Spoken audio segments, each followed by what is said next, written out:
Our next speaker, Steve Blake, is a doctor of science specializing in nutritional biochemistry. He is director of nutritional neuroscience at the Maui Memory Clinic. He is lead advisor and author for Macmillan Reference Gale Encyclopedia of Alternative Medicine. He has worked at faculty nutritional biochemist at Hawaii Pacific Neuroscience for years. He is a research scientist who just finished a clinical study at the Hawaii Alzheimer's Disease Center that he designed and ran with a large team. He is a research director at the Neuroscience Nutrition Foundation. He has presented grand rounds at John A. Burns School of Medicine at Castle Medical Center in Kailua, Hawaii, Hawaii Pacific Neuroscience, St. Francis Liliha, Honolulu, and at Boston University Medical Center. He is the author of Nutrients for Memory, Fats and Oils Demystified, the McGraw-Hill College textbook, Vitamins and Minerals Demystified, Stop Strokes Before They Start, Autism, A Spectrum of Improvement, Mastering Migraines, Prevention and Relief, Arthritis Relief, Parkinson's Disease, Dietary Regulation of Dopamine, Healing Medicine, A Nutritional Approach to Alzheimer's Disease, No More Heart Attacks, Mosby's Alternative Remedies, and co-author of Mosby's Drug Guide for Nurses, 4th edition.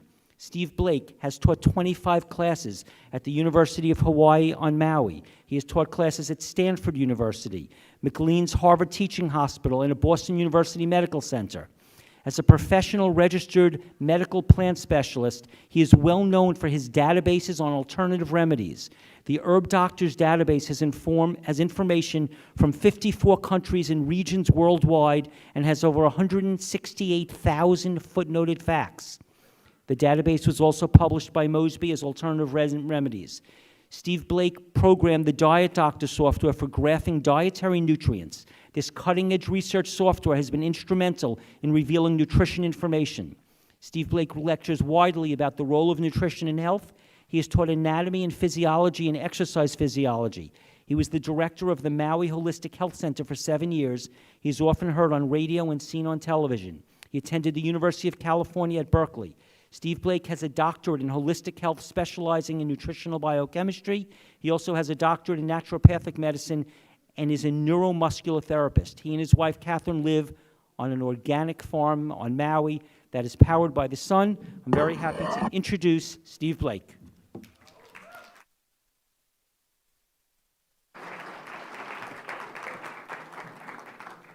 Thank you very much.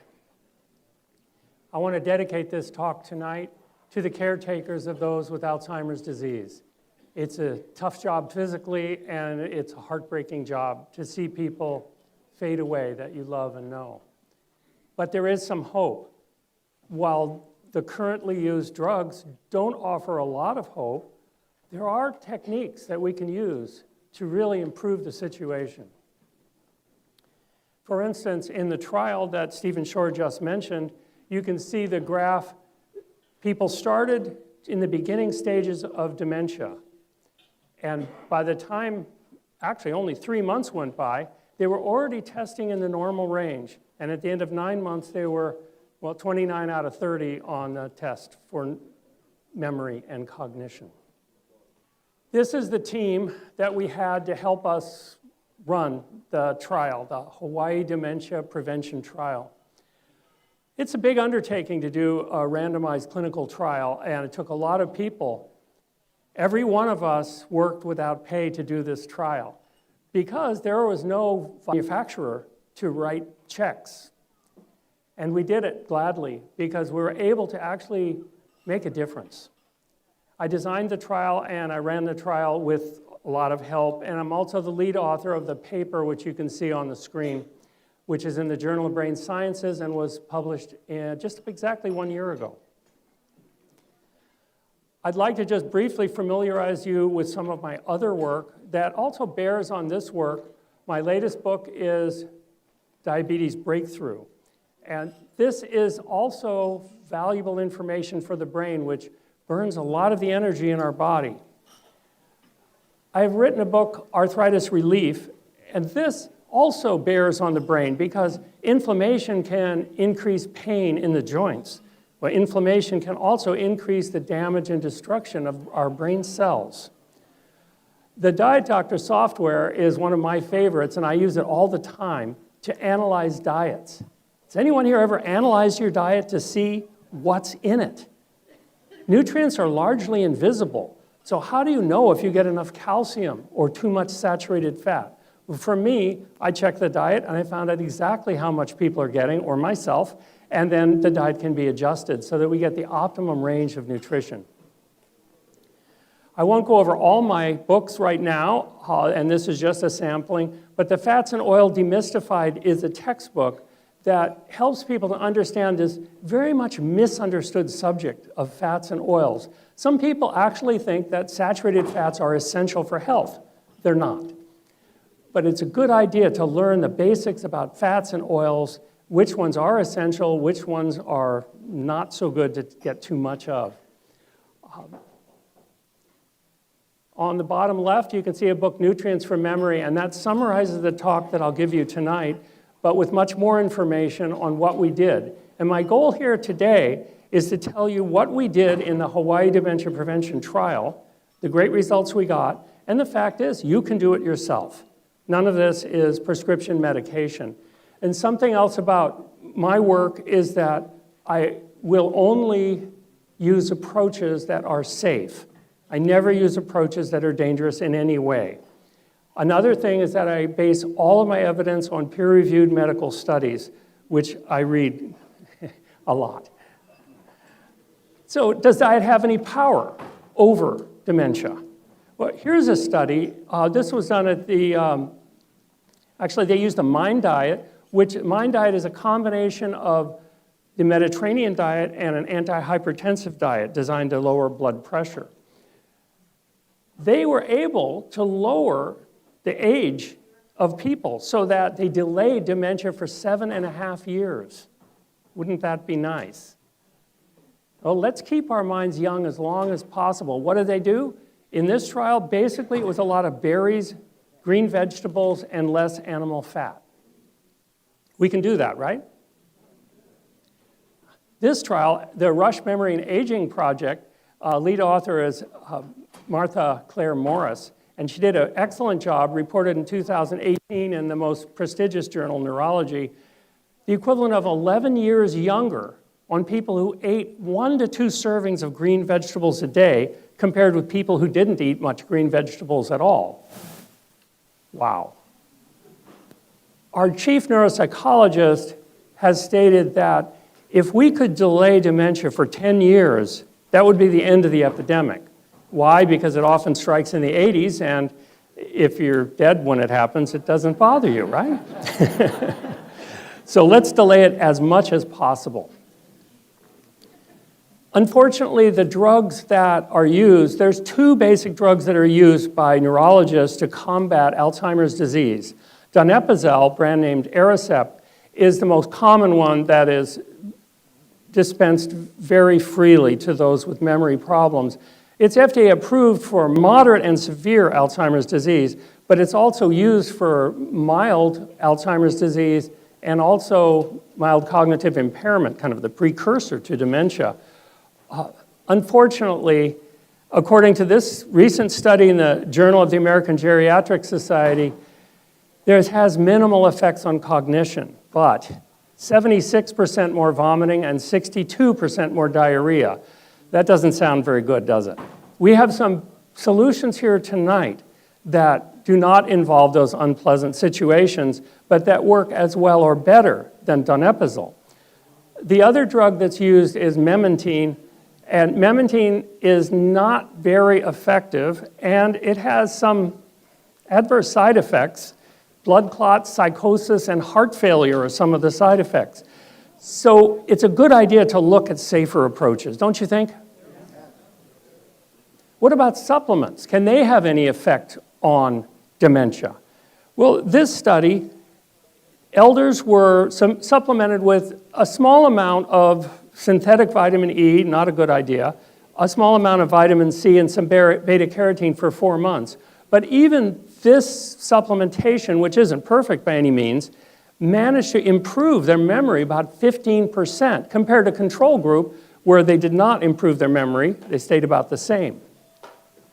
So it may be possible, and in the Hawaii Dementia Prevention Trial, I used both dietary changes and also supplements. I want to tell you a little bit about dementia. The term is often misused. In this pie chart, only the two gray pie wedges are not involved with either vascular dementia or Alzheimer's disease.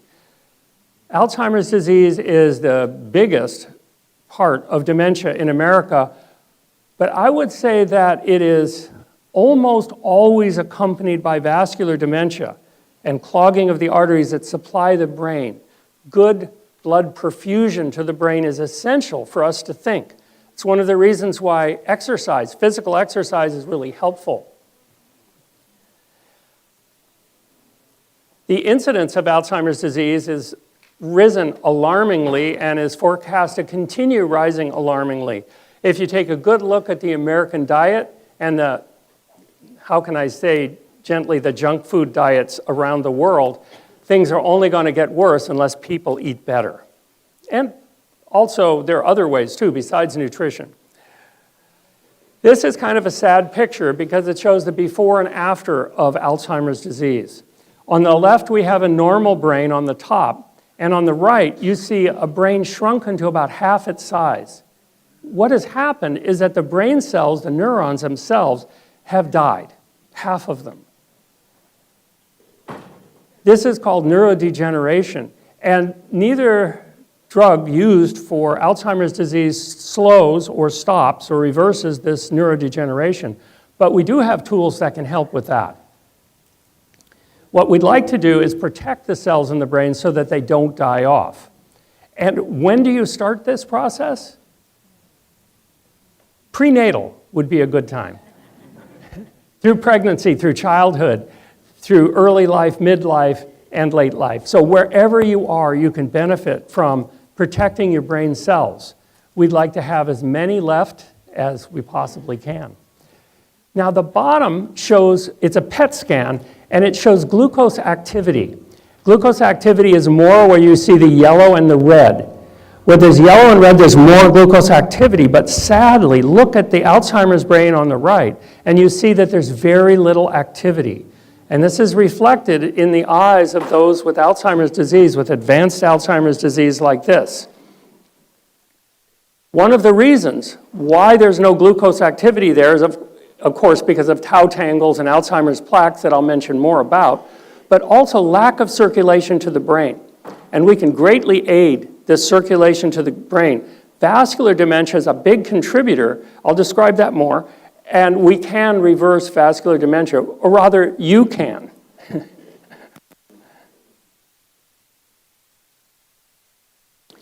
Plant diets. This is an assembly, a conference about plant diets. So I found a 2019 study here, among many others, that talk about the parts of a plant diet that can be beneficial. Polyphenols are a large class of plant chemicals, including flavonoids, flavones, the stilbenes such as resveratrol. It's a huge class of anti-inflammatory and antioxidant chemicals in plants. Now, antioxidant and anti-inflammatory mean less brain cell death. So that's one of the ways that these plant diets help. Also, antioxidants fight the free radical damage that destroys the brain cells. So why not have some vitamin C and vitamin E available to the brain? Vitamin E cannot work but once without vitamin C to come and recharge it. Then it can work again. Then you need vitamin C again to recharge it. So the two work together. Carotenoids are the colorful pigments that you see in fruits and vegetables and even yams. These carotenoids are tremendously effective in protecting the brain.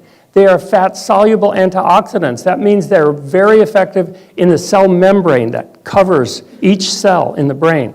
And those membranes are often attacked by free radicals, and when they're damaged, or the mitochondrial membranes inside them, then the brain cells can die. Carotenoids are very protective. And where are they found? Fruits, vegetables, and some roots. When they did postmortem studies on Alzheimer's brains, they found that the Alzheimer's brains had lower levels of beta-carotene and lutein and other carotenoids. Did you know that lutein is a carotenoid most accumulated in the brain, also in the retina of the eye, and it's an enantiomer, zeaxanthin, is also found in the brain and the eye, very protective, and our brains would love to accumulate these carotenoids so that we can protect ourselves from free radical damage. Those fuzzballs in the picture are called amyloid plaque or senile plaque, and they're produced over a long period of time, many decades. Another reason why I'd like people to start early in their defense of their brain. They're involved in about 80% of dementia cases. Do they cause dementia? It's an interesting question. We're not sure. But they certainly are existent more in Alzheimer's brains than not. But there are some very normal old brains with Alzheimer's plaques where there is no memory or cognition problems at all. These are clumps of protein that occur between the nerve cells. They interfere with nerve transmission and they're very toxic to the brain, killing brain cells. Now, tau tangles occur inside the brain cells and they are also very toxic. Hyperphosphorylated tau proteins is the big name. We just call them tau tangles usually. The two pictures on the right and the left are pictures of the same thing. You see what I mean? On the left, we have lots of foods heavy in saturated fat and animal fat. And on the right, we have the result of those foods, clogged arteries. When you eat a diet high in saturated fat, and many American diets are very high in saturated fat, you get an increase of cholesterol in the bloodstream, and you get increased production of amyloid plaques in the brain. The higher the cholesterol, and it gets kind of technical as the cholesterol contributes to the lipid rafts on the membranes of the brain where the transmembrane proteins go through, like the amyloid precursor protein, and it creates more amyloid plaque. Good idea to keep your cholesterol lower anyway for heart disease and stroke risk. Arterial blockage is very common. You've probably heard of some people who have carotid artery blockage in their carotid arteries. Sometimes 70 or 80% occluded. This means that very little blood can get up to the brain. If you eat a diet lower in saturated fat, you actually can start reducing the blockage in your arteries. And later in the conference, Dr. Esselstyn will come and tell you about how to reverse this clogging in the arteries, and I'll tell you about it here too. Vascular dementia, which I've mentioned, is really the accumulation of tiny strokes. So first, you eat a lot of saturated fat, and then you get a lot of plaque built up on your arteries. And then a little bit of the plaque breaks away and plugs a tiny arteriole or a capillary. And the branch of brain cells that feeds dies off.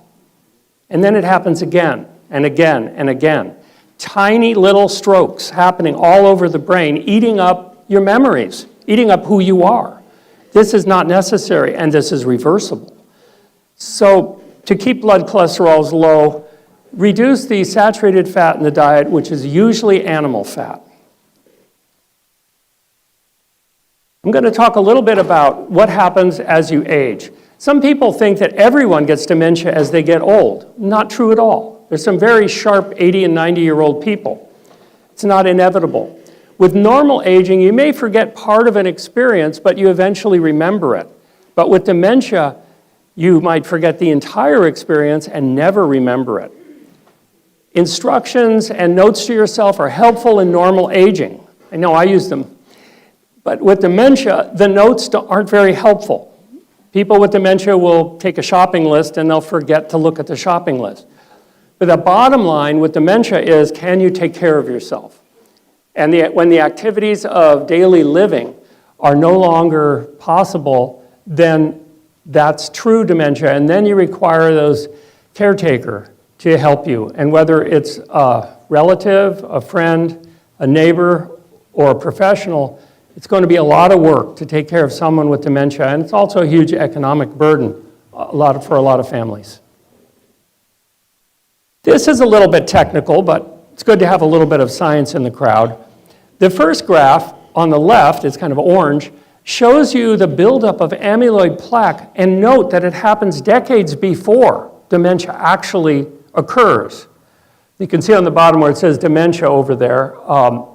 So this line comes up here. Long before dementia occurs, the amyloid plaque is built up almost to its maximum level. That's why we're not so sure how much it's involved, but I'll tell you more about that. Now, the tau tangles are a better indicator. That's this green line here. Tau tangles parallel the brain cell death, and those two go together. But we can help with brain cell death. We can load our brains up with antioxidants, and we can quit eating the foods that are damaging and destroying our brain cells. So we have some control over that.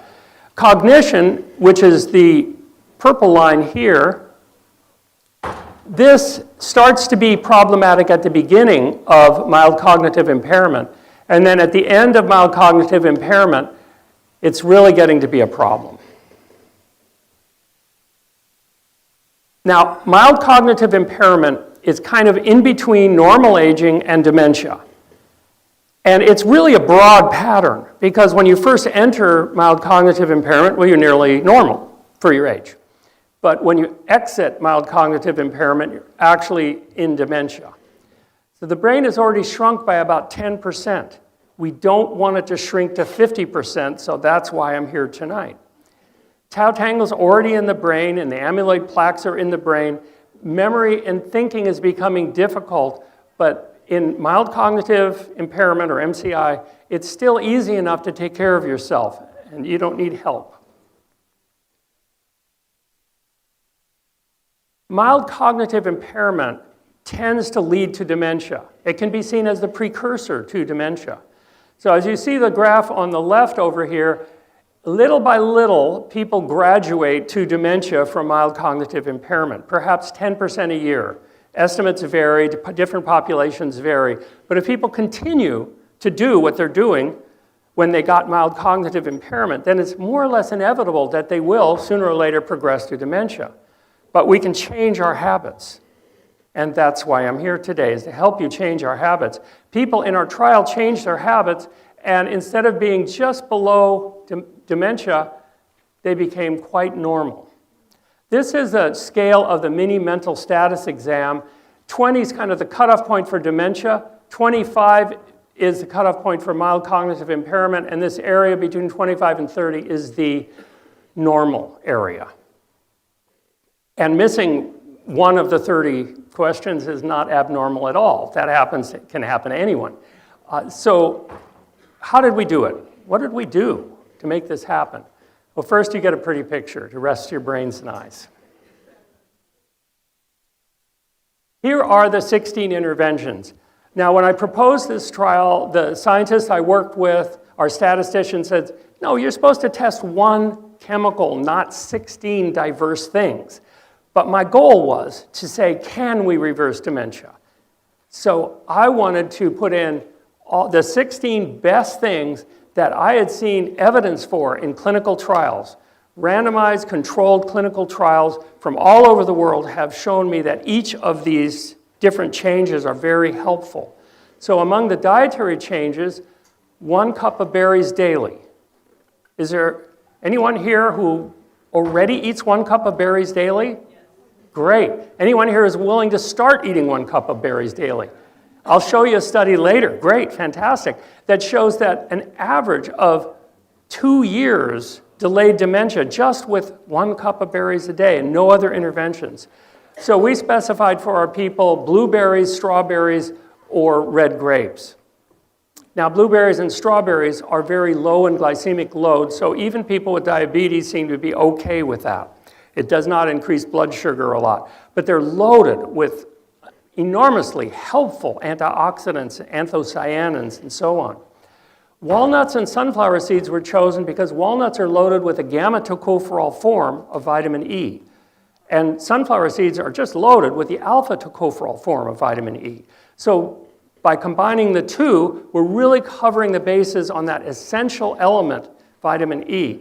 Now, because the study was done with people 65 years or better, as I like to say, Some of these people had diverticuli, bowel pockets, and their doctors forbid them to eat any nuts or seeds. So we had people simply put the nuts into a coffee grinder, buzz them up into powder, and then eat them that way without heating.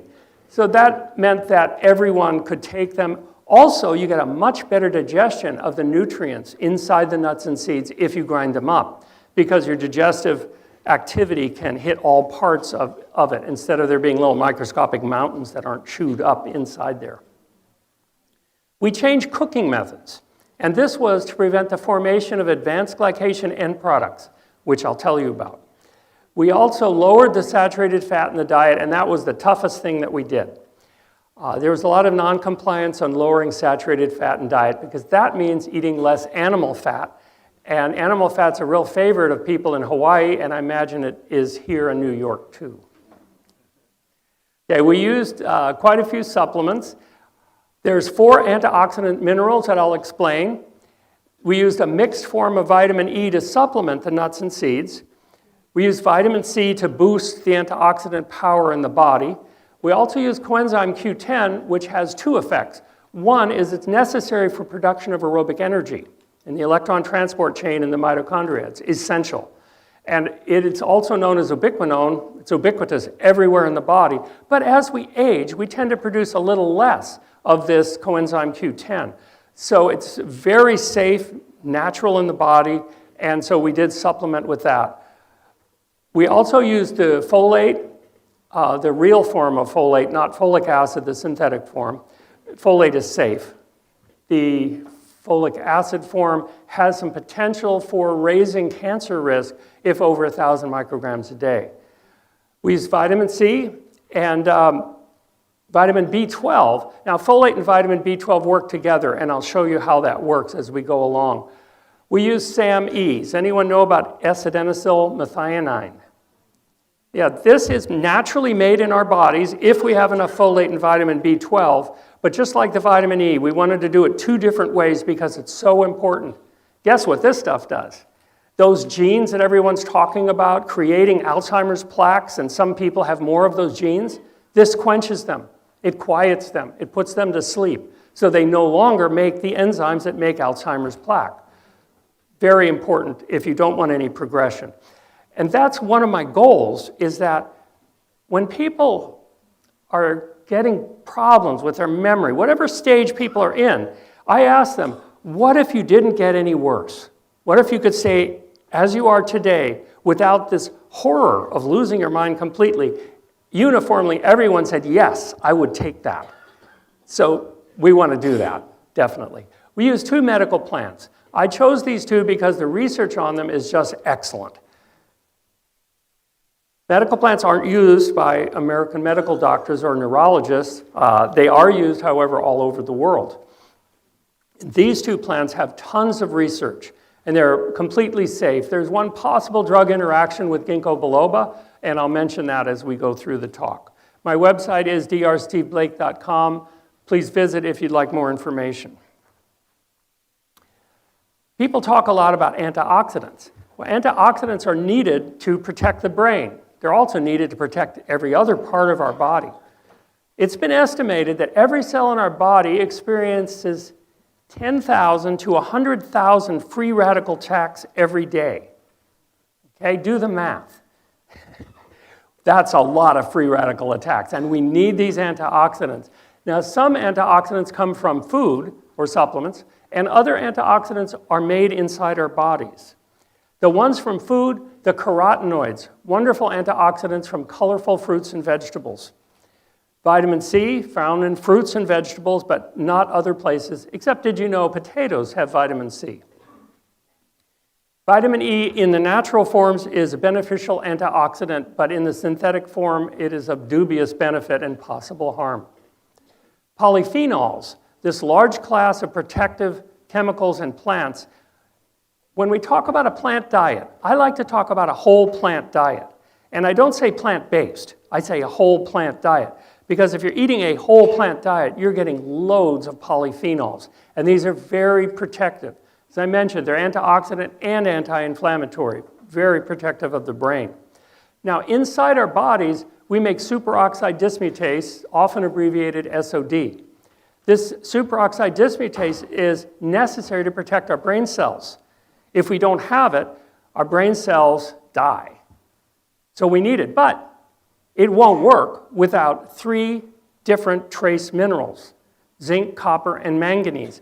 And the manganese is the most important because the manganese form protects the mitochondria inside our brain cells and all other cells. This manganese form of superoxide dismutase is crucial. But are you getting enough manganese? How do you know? Well, there's 3 ways to know if you're getting enough manganese. You can guess. You can take manganese supplement every day. Or you can analyze your diet, using my diet doctor, for instance, and find out exactly how much you're getting from food, so you're neither guessing nor supplementing. And I do both, analyze my diet, and I also take a supplement too, just to make sure that I'm getting superoxide dismutase charged up. Now, another antioxidant enzyme that we have in our brains and elsewhere is glutathione peroxidase. You've probably heard of this. Glutathione peroxidase is this magical ability. It can take hydrogen peroxide and turn it into water, but it can't do it without selenium. You must have selenium. Is everyone sure they're getting selenium every day? Some days I do. Most days I do get it from my diet, but not every day. So I supplement, or you can guess. But these are crucial antioxidants that are really necessary. Now, our bodies make only one fat-soluble antioxidant to protect all the delicate membranes in our brain cells, the outside membrane of the brain cell and the mitochondrial membranes inside the brain cell. And that, of course, is coenzyme Q10. So there are the antioxidants wrapped up for you. There are, of course, more than I've mentioned, but these are the most important ones for brain health. Okay, now I've got a chart of some diets here. What I'm looking at is vitamin C and vitamin E in the diets. Now, only 7% of Americans get the bare minimum of vitamin E. No wonder incidence of Alzheimer's disease is rising so fast. 7%. That means in this auditorium, perhaps only a handful of people would be getting enough vitamin E, and everyone else would be deficient. And that's the bare minimum of 15 milligrams or 22.5 IUs per day. We really could use a bit more than that. So in the standard American diet, you don't even get enough vitamin C, and the vitamin E is 7, not even half of the minimum daily requirement. On the Atkins diet, well, it came up worse for vitamin C, and vitamin E was only 5 milligrams. That's a tiny amount. By the way, on the Atkins diet, when I analyzed it, the fiber was under 1 gram. Kind of makes you wonder how those people poop. Really scary diet. The Zone diet did pretty good for vitamin C because they're eating a lot of berries and a lot of greens. But the vitamin E wasn't high enough. Where do you get vitamin E?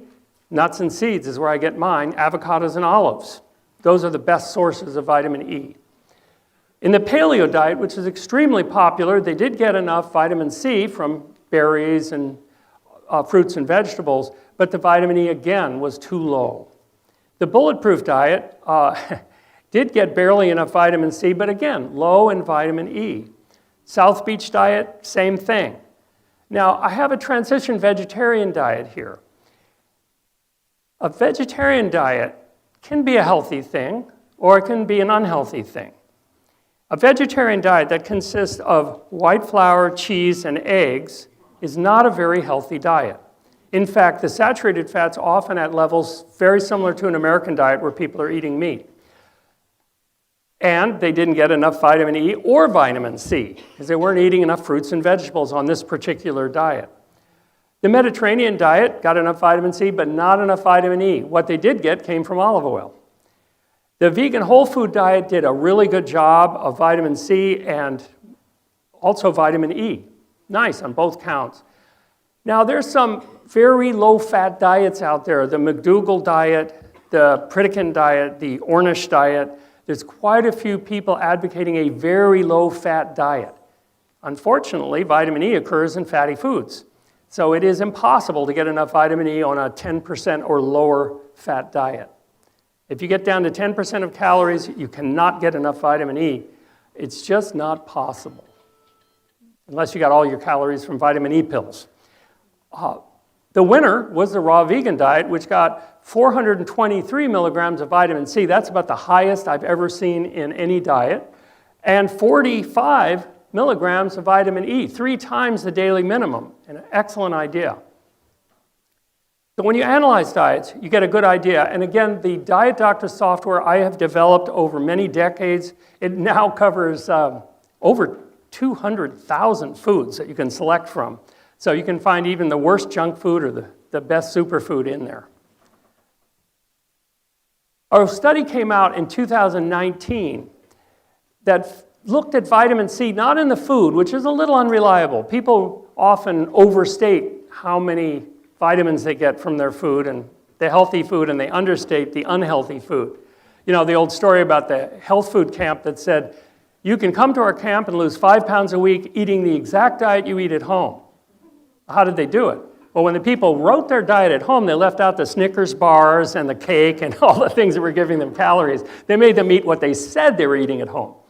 Because the dietary frequency questionnaires are not too reliable, I like studies like this that looked at plasma vitamin C levels. Now we know exactly how much vitamin C these people are really getting. Whether it came from supplements or food or both, vitamin C in plasma improve the performance on tasks, whether it's attention or focus, decision speed, how fast they could recall things, recognition. The Dementia group was 3 times more likely to have low plasma vitamin C levels. So vitamin C is a crucial nutrient. The best way to get it, fruits and vegetables. Can you get enough with fruits and vegetables? Well, as has been pointed out, our fruits and vegetables have been hybridized over time. And over time, they become sweeter and less sour. Well, vitamin C is a very sour thing. Its pH is 3, like lemon juice. So the fruits and vegetables of today don't give us the vitamin C we may have once been able to eat in the wild. In fact, when they look at gorillas in the wild, who have similar requirements to us in vitamin C, they're also one of the very few animals that don't make their own vitamin C in their liver. They get 1,200 milligrams per day from their food, whereas the best we can do is get 400 milligrams per day from the hybridized food that we're eating. So I consider 1,200 milligrams kind of a basic lower level for vitamin C each day.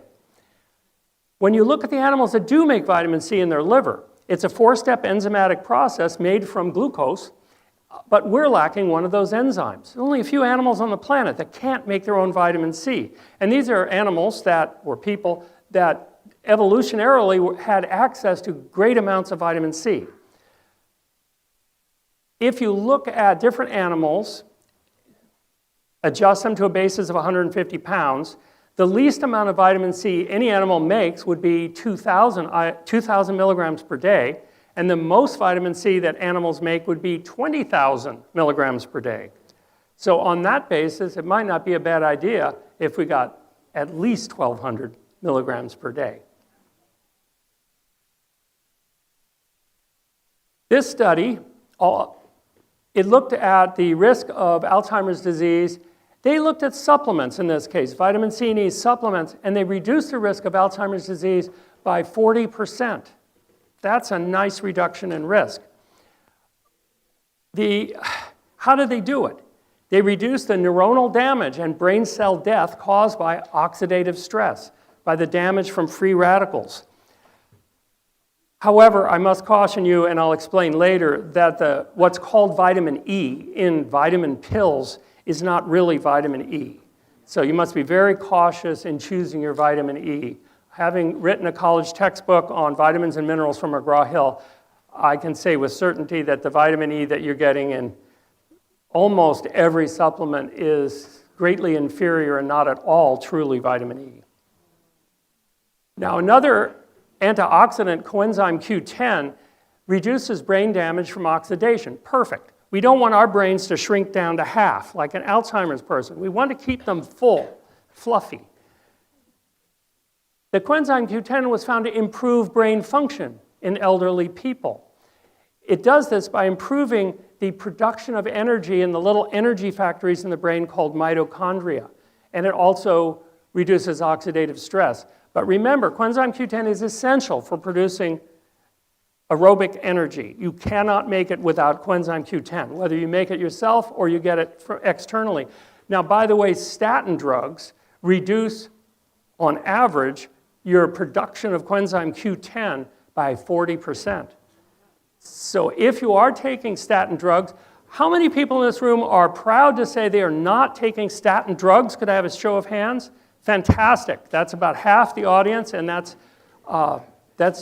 good. It is, after all, the best-selling drug in the world. Statin drugs technically are hydroxyglutaryl coenzyme A reductase inhibitors that inhibit farnesyl and mevalonate, which are involved in the production of both cholesterol and coenzyme Q10. So it blocks both of them. Pardon my big words. I love big words. Now, we did supply coenzyme Q10. As I go on with the talk, you'll see a yellow line on the slide that tells you what we actually used in the trial, so you can keep track of it. And my book there, Nutrients for Memory, which we have a few outside, and they're available on my website.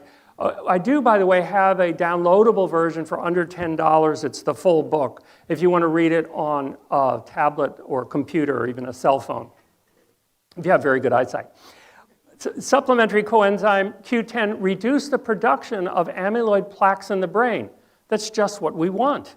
And it stimulates mitochondrial superoxide dismutase, which I mentioned about protects the brain from cell death. When the mitochondria, the membrane gets damaged, it becomes permeable and apoptosis, or programmed cell death, occurs. And this is very common in Alzheimer's brains. Let's not have it common in ours. In the many studies done on coenzyme Q10, there have not been problems with safety or tolerability by people. Very rare to have anyone react unfavorable to this very natural thing that in our bodies. We did support the built-in antioxidants in our trial, and we did this with 4 minerals. We supplied zinc, copper, and manganese for superoxide dismutase and selenium to support glutathione peroxidase. This way, our brain cells are protected. Now, when they looked at Alzheimer's brains on autopsy, they found that they had significant lower levels of selenium in the plasma, the erythrocytes, and nails, everywhere. Why was the selenium lower? Because they used it all up and needed more and didn't get it in their diet. Now, selenium is not that easy to get in your diet. By the way, tahini or sesame seeds are a nice way to get your selenium. And while Brazil nuts are high in selenium, they may also be high in radioactive cesium and barium, so they may not be the best way to get your selenium. Zinc, by the way, was also found to be low in Alzheimer's brains. So we need to make sure we get that. Of course, these minerals are used all over the body for many functions other than the antioxidant functions. I've talked a lot about the mitochondria, the energy factories, and we need to keep them healthy because as you saw from the image that I showed you of the PET scan, where the glucose activity was just about nothing in the Alzheimer's brain, we need to keep that glucose activity up. So we did supply manganese, zinc, copper, and selenium in the trial, and you can get the exact amounts and forms of these minerals. The form is very important in the minerals. Some forms are more absorbable, and some forms are less absorbable. You have to get the right form and dose. I took these pictures when my wife and I were sent to China. And they heard about my work with Alzheimer's disease, and they also heard about my work with my herbal databases around the world. And they flew us to Boao, Hainan, which is near Haikuo, which is really coincidental because we live in Haiku, and they flew us to Haikuo. And they're building the largest medical center in the world there. And I took pictures of these hospitals. These are my photos. They're also going to have 52 hospitals when they finish this vast medical center. One of them is going to be an anti-aging hospital. So when we went there, we met with the governor of Hainan, and we were quizzed by the head of the Chinese FDA and the president of the Chinese Medical Association. They wanted to know, are we going to use food, nutrients, and herbs to not only prevent disease, but also to reverse disease and treat people? And we said yes, and they were very pleased. And they credentialed us to work in the hospital, gave us 5-year visas and all that stuff. So we look forward to working there. Can you imagine what the American FDA would have said to that question? Where's the profit in that? Okay, one of our interventions was blueberries. They improved memory in older adults. In this randomized placebo-controlled trial, I read many studies. Some are reviews of other studies, some are the actual study themselves. The studies I like the best are ones like this, where they actually took people and fed some blueberries and didn't feed other people blueberries, and they saw what happened. My hobby is collecting studies. So I read several studies every day, and the really good ones I rename in a special way and save, and I just passed 9,000 studies that I've saved as being really great. This is one of them. Journal of Nutrition. Thank you, thank you. Yes, I am a nerd. In 2018, this came out in the Journal of Nutrition, and they talked about the anthocyanins. Anthocyanins move across the blood-brain barrier. They've been found in the hippocampus memory area of the brain. They prevent oxidation and inflammation in those areas of the brain. The more, the merrier. So you can protect your brain with these. Of course, they have, as I've mentioned, antioxidant and anti-inflammatory functions. They were found in many other memory areas of the brain. So eating blueberries is not a bad intervention. I do recommend only organic blueberries, because they're in the top dirty dozen of foods that have been sprayed right on the surface with pesticides, and the pesticides, upon washing with soap and water, were not removed, according to the Physicians Working Group, who comes out with this data every year. In the Nurses' Health Study, they found that the nurses who ate 1 cup of berries daily reduced their dementia by an average of 2 years and a maximum of 2.5 years. Just delayed their brain from disintegrating. So, as I said, I put all of these different interventions together, and so can you. And you have the ability to choose. You can eat the blueberries or strawberries or red grapes. Red grapes are much cheaper and easier to eat, by the way, and they do have the anthocyanins. Or you can choose not to. This is up to you. Medical doctors tell you what to do. I'm just an educator. It's up to you to decide if you want to include berries in your diet. And, of course, I hope you do, but can I say? Here's another pretty picture of my wife and our Jennifer. We're going to blissfully visit our sailboat in Mexico in a couple of weeks. Sounds good, doesn't it, in cold New York? I'm going to talk about saturated fat. Researchers followed those with clogged carotid arteries, the neck arteries. Patients with a clogged artery supply were 4 to 15 times more likely to have cognitive deterioration. We don't want cognitive deterioration. So we don't want clogged carotid arteries. Now, it was interesting because in one of these two studies, what the researchers did is they were putting stents in because of the clogged carotid arteries. So they tested the people before and after they put the stents in. The increased blood supply to the brain increased and improved memory 7%. And that's only this much of a blood supply. I mean, our blood vessels could literally circle the earth. They're that long.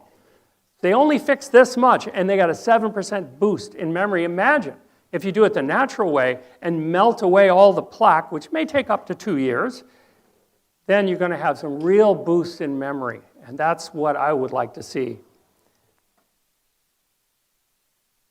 Here's a couple more studies. In this one, those with carotid clogging, they looked at severe Alzheimer's disease, and they were 2 to 5 times more likely to have severe Alzheimer's disease. Now, how is that steak looking now? Little not so tasty? Cheese is probably one of the biggest culprits in raising saturated fat levels in the American diet, because it's used in fast food and all over the place, and because it has an addictive chemical in it, and people really don't want to stop eating it. That's beta-casomorphin 7, in case you want to know what that chemical is.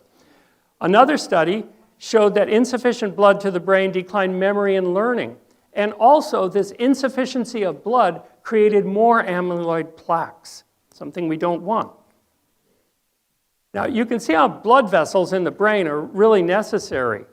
More atherosclerosis equals more memory problems, and those tiny strokes over and over eat up a memory here, the ability to navigate here. You know, Alzheimer's patients often have trouble finding their way home. And yes, electronic gizmos can help them and help you find people when they're wandering off. But better yet, let's reduce cardiovascular clogging so that people get better instead of worse, brighter instead of fuzzier.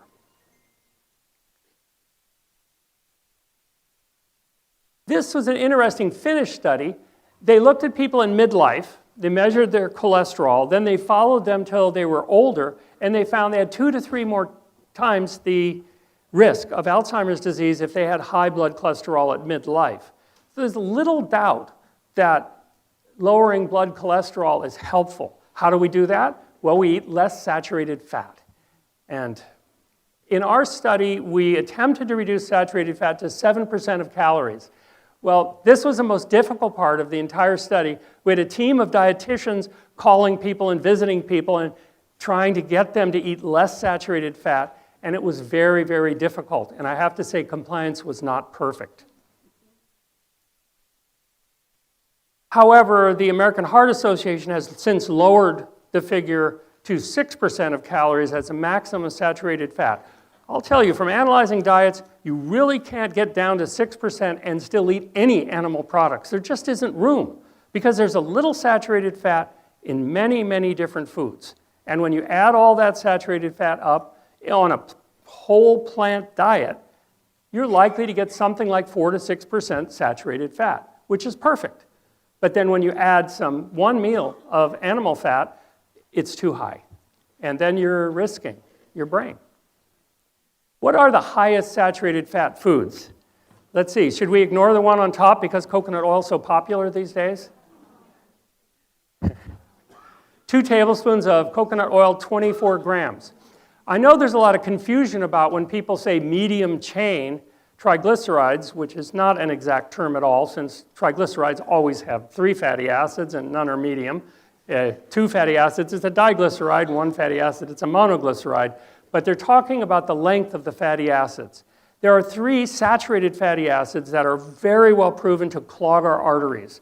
That's lauric acid, myristic acid, and palmitic acid, respectively 12, 14, and 16 carbons long, otherwise identical. These 3 fatty acids make up 65% of coconut oil.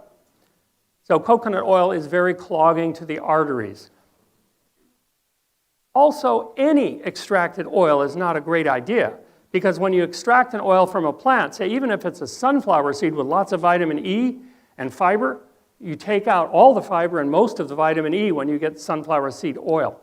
The oil is something like white sugar. You start with a beet and you get beet sugar. Well, you've left out a lot of good things. And you start with the sunflower seed and get sunflower oil, you've lost a lot of good things. Why not eat the sunflowers? Now, how do you do that? Well, one way is powdering them. Another way is to eat the nut butters or seed butters.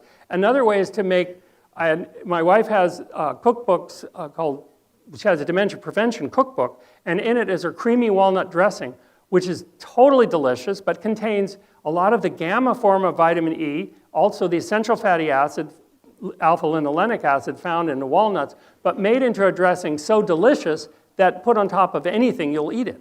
So that's a good way to get your low saturated fat foods and make sure you want to eat them. Cheddar cheese is high in saturated fat. 2 slices, those little tiny thin slices, 11 grams. How many grams do you get per day? 11 grams, that's it, on a 2,000 calorie diet. Maybe 13 grams if you eat a little bit more food.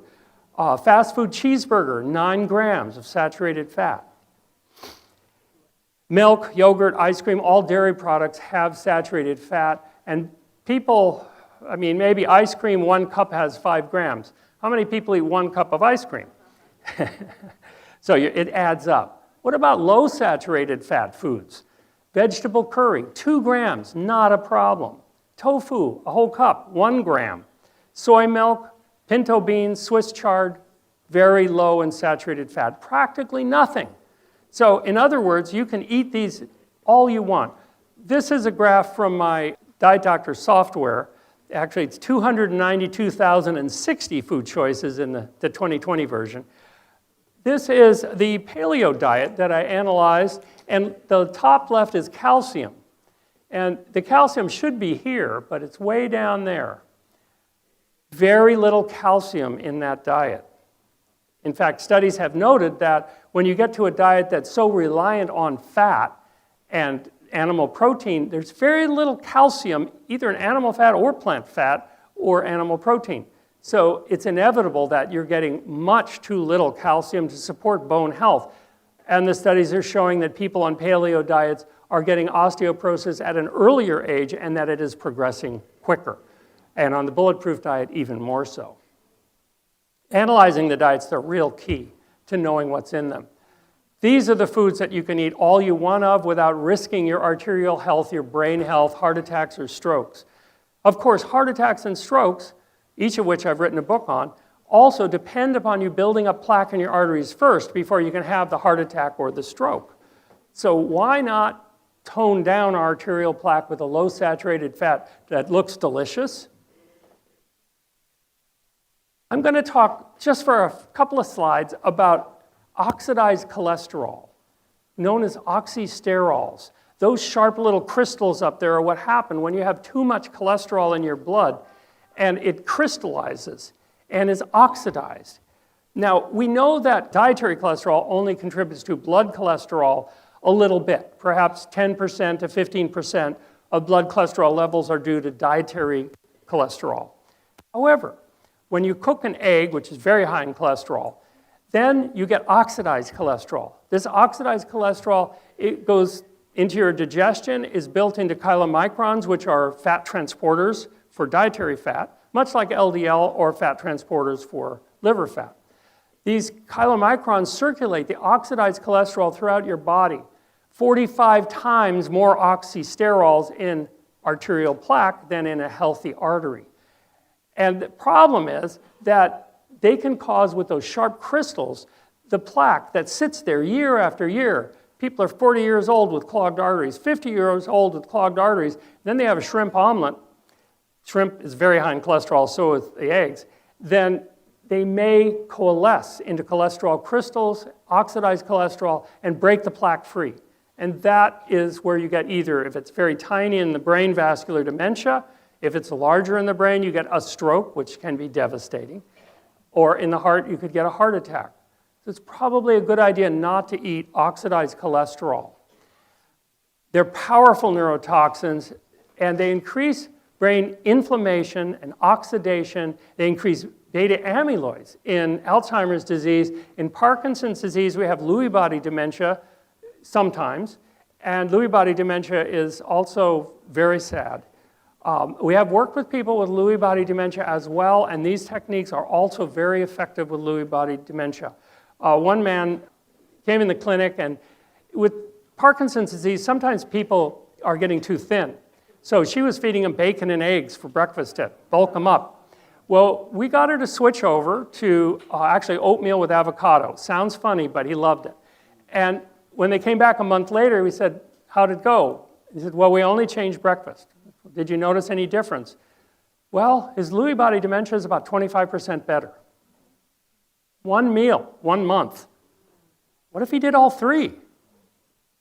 You can do that. I hope he's doing that now too.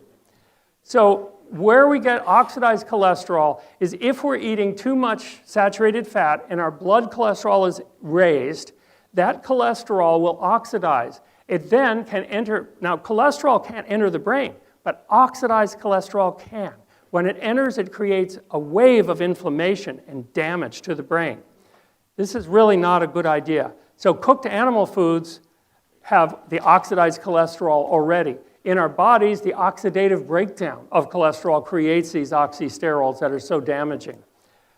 So basically, we don't want to eat cooked cholesterol. Actually, cholesterol is not required for human beings at all. You know how many molecules of cholesterol we make in our bodies? 70 quadrillion per second. That's a lot. If you want to know how much we get in 24 hours, you're going to need a calculator with a really big screen.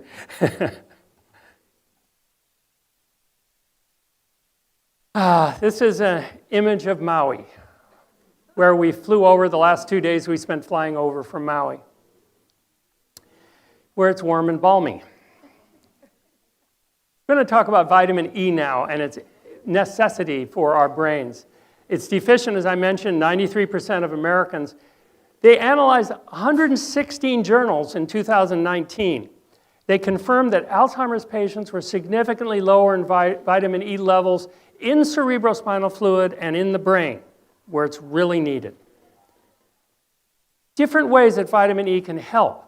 Vitamin E regenerates superoxide dismutase. So you need not just those 3 minerals, which I hope you can remember, copper, zinc, and manganese, but you also need vitamin E in order to have your superoxide dismutase continually regenerated. It reduces brain inflammation. This study looked at vitamins A, C, and E, and vitamin E was the most powerful and gave the most protection against Alzheimer's disease.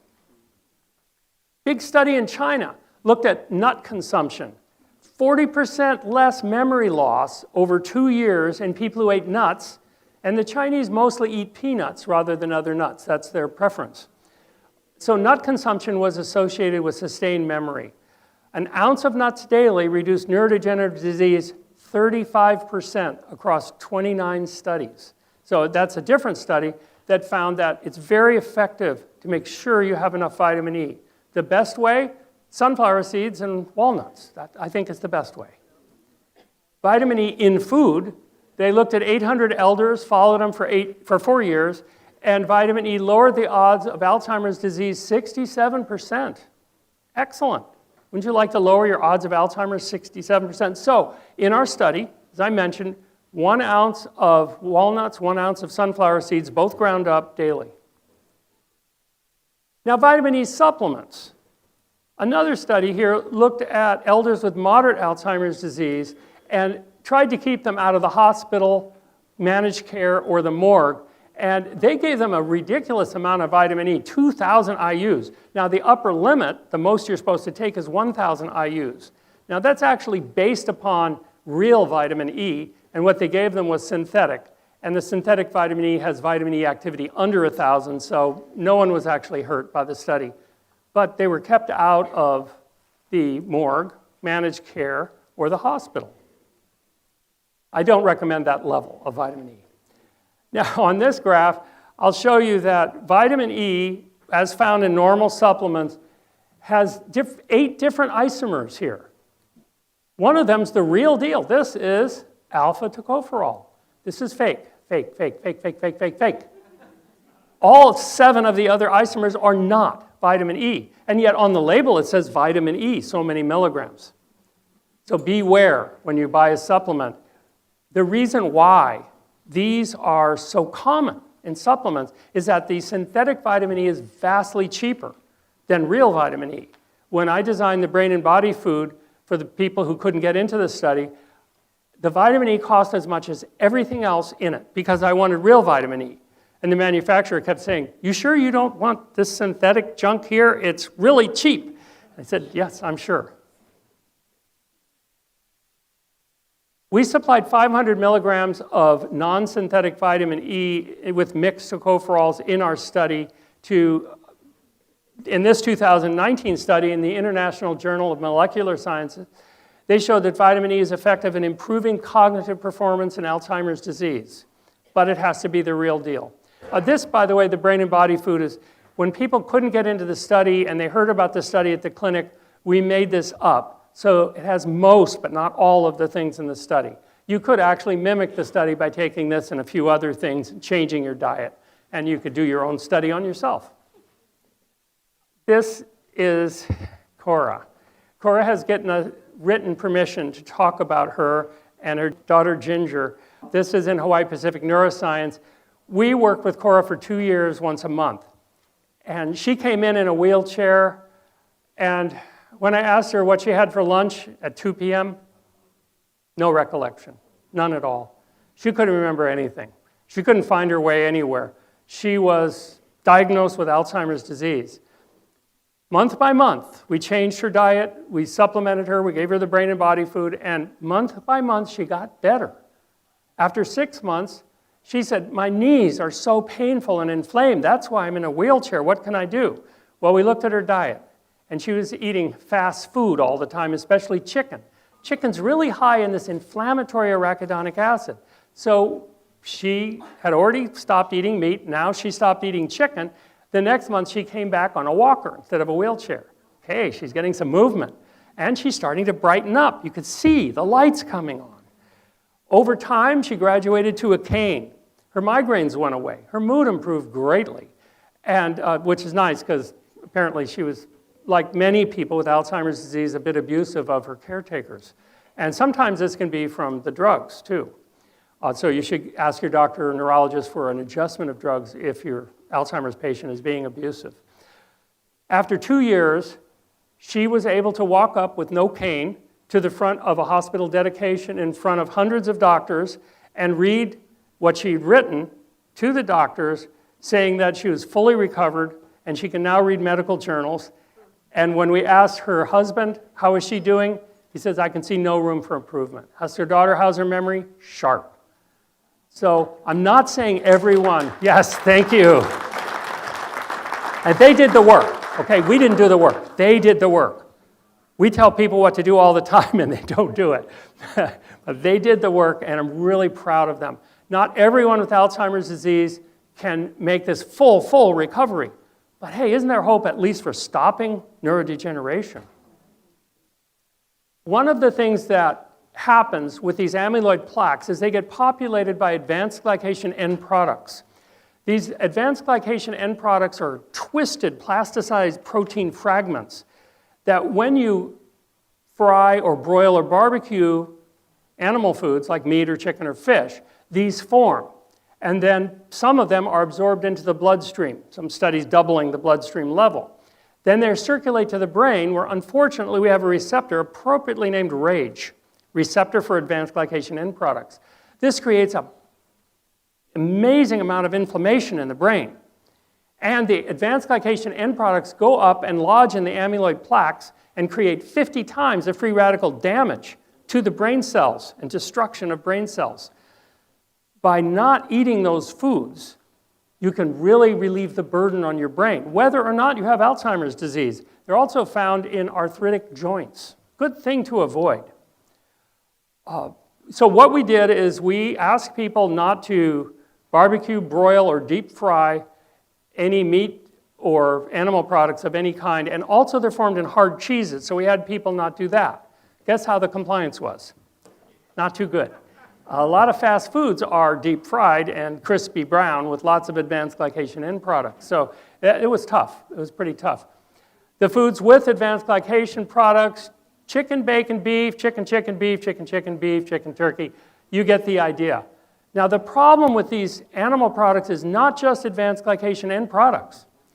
They also have organochlorine pesticides, rancid oils if they're deep fried, harmine, which increases tremors, especially an essential tremor, very common, arachidonic acid for inflammation and pain, endotoxins for blood inflammation and brain inflammation, oxysterols, which I've mentioned, excess saturated fat, and lack of the anti-inflammatories in plant foods. So I just wanted to mention a couple other things about a plant diet. This is the Neuroscience Nutrition Foundation. My wife, Catherine, can you stand up, please? She's the president. Yes, thank you. We all work for free to do this research, and we're very grateful if you visit neurosciencenutrition.org and give us a little something to help us keep going with our research.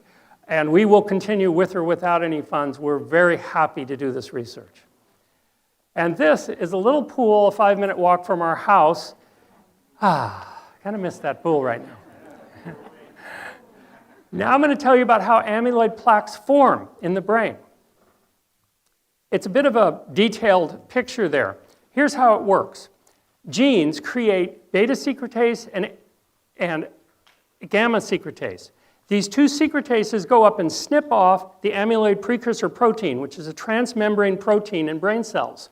When they're snipped off, and they're 40 or 42 amino acids in length, they go into the brain and they're neurotoxic. They become oligomers, they're very neurotoxic. Then they combine into fibrils, and then they become the amyloid plaque in the brain. Okay, what if those genes didn't make any gamma secretase or any beta secretase? Then there would be no more amyloid plaque formed, and more important, no more toxic, neurotoxic proteins floating around in the brain. So that was our goal here. And what stops it, what quenches these genes, now you may have the Alzheimer's genes where you're 4 times as likely to get Alzheimer's disease because you're making presenilin, pre-senile, is one of the genes that make you more prone to have Alzheimer's disease. But SAMe quenches it, so it doesn't do anything. You may be 10 times as likely as other people. It's rare, but having 2 genes, SAMe quenches both of them. So you are no longer more prone to Alzheimer's disease than anyone else. In fact, less than most people if you have enough. Isn't that interesting? So quenching of the SAMe results in decreased amyloid production. In this 2018 study in molecular neurobiology, quote, thus preventing Alzheimer's disease, end quote. Perhaps they're being a bit optimistic there. But it does prevent the formation of amyloid plaques, and that is well proven. People with Alzheimer's disease were found to be very deficient in SAMe. This is something we should make in our bodies all the time, but they were deficient. Vitamin B12 and folate are what creates SAMe. Greens and beans for folate, that's where you get it, those pretty pictures there. And vitamin B12, well, you're likely to get that from a supplement. Whether you eat meat or you don't eat meat, probably advisable to take vitamin B12.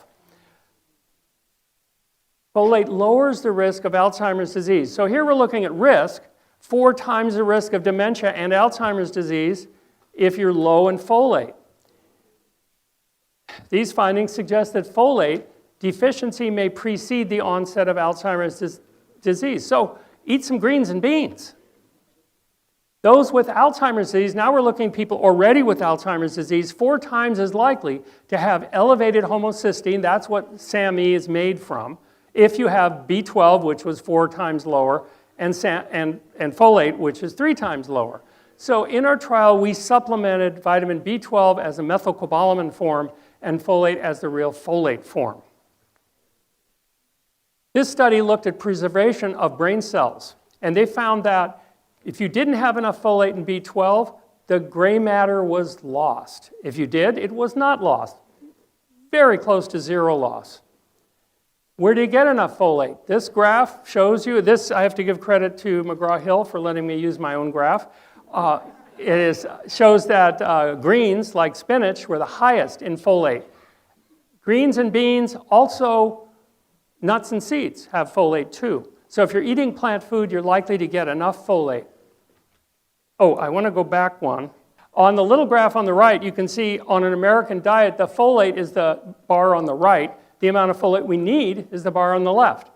No wonder Alzheimer's is so prevalent and growing. People are not eating enough greens and beans.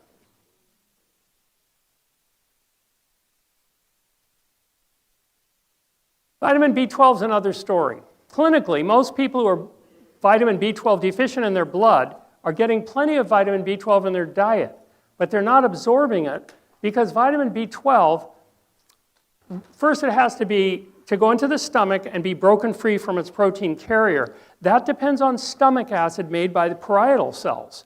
Parietal cells also make intrinsic factor, and the intrinsic factor is necessary to go with the vitamin B12 into the intestine in order for it to be absorbed. With this complex absorption process is very difficult for people who eat animal products because their fiber is low and their parietal cells are challenged by putting out a lot of stomach acid all the time. So whether you are vegan or aren't vegan, if you're vegan, of course, you're getting no vitamin B12, I think supplementation is very wise. And you can have your vitamin B12 checked in your blood. I do. You can also have your homocysteine checked in your blood. It's a good idea, and most standard blood profiles will check that. Now, SAMe also had some nice side effects. Whether you get it from folate and B12 and make it yourself, or you take it externally, it did seem to reduce senile plaques that create oxidative stress. So it's a precursor to glutathione. So SAMe is very protective to the brain in other ways than just quenching and methylating the genes that make the plaques. It also reduced tau tangles. Now, in the picture here, you see that the top one looks like an egg, and the bottom one looks like a fried egg. The fried egg one is the tau tangle. It's a nerve cell that has been damaged by phosphorylated tau until it really can't function. The connections to other nerve cells, the dendrites and axons are lost with these. But this is very helpful. And you know, it's interesting that SAMe does have side effects. One of the side effects is it is shown to be as powerful in reducing knee osteoarthritis pain as Celebrex, a very powerful painkiller, COX-1. So since they lower the risk of Alzheimer's disease, in our trial, we gave people 200 milligrams of SAMe. And it is really quite safe. There is one drug interaction. It should not be mixed with any antipsychotic medication, especially selective serotonin reuptake inhibitors. But just don't mix it with any antipsychotic medication because it's been widely used for depression, and we don't want your smile to get any bigger than hers. So from these studies, we can see that if you just get enough vitamin B12 and folate, you can cut your risk of Alzheimer's down by about 1/4. And here we get a peaceful picture to rest your eyes. Did you know that medicine in America ignores clinically proven medical plants? Has anyone here ever been prescribed by an MD doctor a medical plant? Can you raise your hand if anyone has ever had that experience? Not a single hand, okay. That is because modern medical doctors really do, I think ignore may not be too strong a word. But the point is, they are clinically proven. And this is really powerful. So key randomized trials, this is a 2019 study that just came out, and it's an expert consensus from doctors all over the world who do prescribe medical plants if they're clinically proven. And it showed that ginkgo extract improved cognition, behavior, and activities of daily life, and nothing else did, including the drugs used for Alzheimer's disease. And that the benefits were without risks. However, you must not take ginkgo with blood thinners. Now, this study said that there are actually no documented cases of problems when you're taking ginkgo biloba and a blood thinner. However, in an abundance of caution, I would advise you, safety first, do not take it with any anticoagulants, warfarin, Coumadin, Pradaxa, Xarelto, Eliquis, any anticoagulants, blood thinning medication. Just don't combine them.